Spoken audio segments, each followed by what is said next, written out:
Les 22 avril et 6 mai prochains, les Français élisent leur président, le chef de l'État, assurément l'homme le plus puissant du pays. Une élection en pleine crise économique et financière. Et cette crise, Jean-Luc Mélenchon ferraille contre elle et ses responsables. Il est le candidat du Front de gauche. Ceux qu'il défend, ceux qui sont à gauche du Parti socialiste. Les communistes, les trotskistes, tous les indignés, les oubliés. L'ancien ministre de Lionel Jospin est entré avec fracas dans la campagne et fustige les nantis, les spéculateurs, l'Europe, la finance internationale. Populiste, lui, il jure que non. Il déteste, la preuve, Marine Le Pen, la candidate du Front National. Mais qu'est-ce qui fait marcher cet homme en colère ? Voici son portrait. Il est signé Faro Katig. Jean-Luc Mélenchon en pleine conversation avec la députée européenne Eva Joly. La scène se passe au Parlement européen de Strasbourg.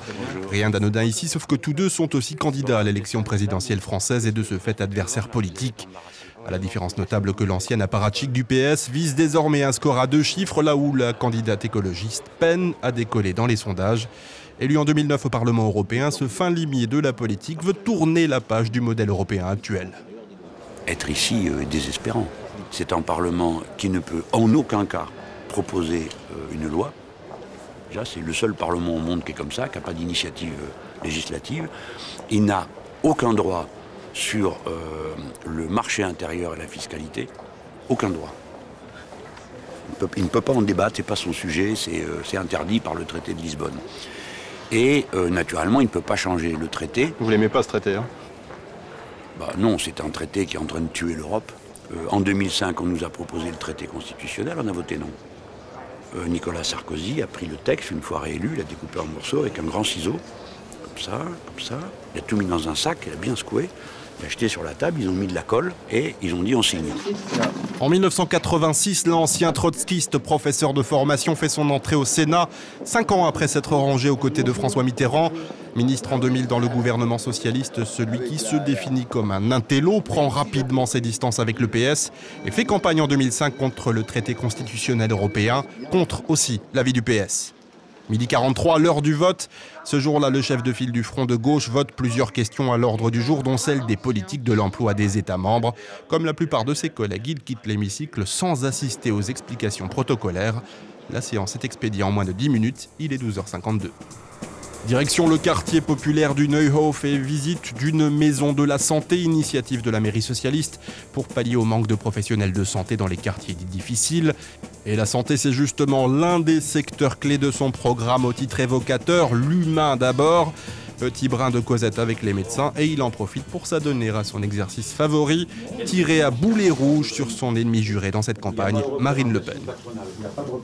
Je veux lui pourrir sa campagne, c'est tout à fait évident. Ce qu'elle raconte est absurde, ça n'a aucun sens. C'est une maladie, la démence, c'est pas une injure. Elle est visiblement, il y a quelque chose qui ne va pas. Elle a besoin de détester quelqu'un pour se définir. Il doit y avoir des psychologues ici ou des psys. Ça va. Quand quelqu'un en est là, pour se définir soi-même, avoir besoin de haïr les autres. SMIC à 1 700 €, instauration d'un salaire maximum, retour à la retraite à 60 ans, réquisition des logements vides. Dans ce café du centre de Strasbourg, l'ambiance est un petit peu plus décontractée.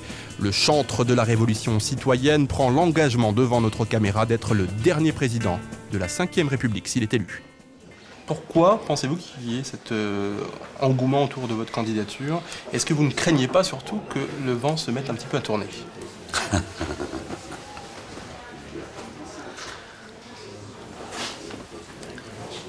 Non, d'une manière générale, je n'ai peur de rien. Donc, je n'ai peur ni du succès, ni de l'insuccès. Le Front de gauche porte un programme de rupture avec le système, de rupture à gauche, par le partage, par la définanciarisation de l'économie, par l'écologie politique, qui entre en résonance avec une attente de la société, qui ne trouve pas son compte dans les autres candidatures. Moi, je ne crée pas une bande de groupies. Dans les meetings que j'organise, on ne crie pas mon nom. On écrit des slogans politiques. Ceux qui résistent. Vous êtes député européen, vous avez été sénateur, maire. Non, pas maire, non. Maire adjoint ? Oui. Maire, c'est dur. Pourquoi cette envie de devenir président de la République ? Pour que la fonction cesse. C'est une fonction absurde. Une espèce de monarchie quinquennale, grotesque, démocratie moderne, devrait des démocraties parlementaires, avec la dose convenable de proportionnel qui permet au peuple de se sentir représenté. Si je suis élu, je convoquerai une assemblée constituante pour faire un régime parlementaire et moi je serai le dernier président de la Ve République et j'irai jeter les clés du palais dans la Seine.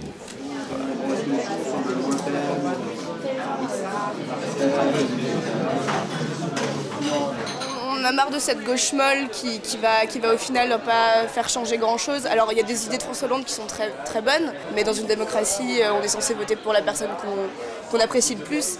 Et c'est vrai que pour nous, Mélenchon, il a quelque chose en plus que François Hollande n'aura jamais. C'est d'être quelqu'un qui a la niaque, qui a envie de faire partager des idées, qui a envie de faire changer les choses, et à la racine, pas en surface.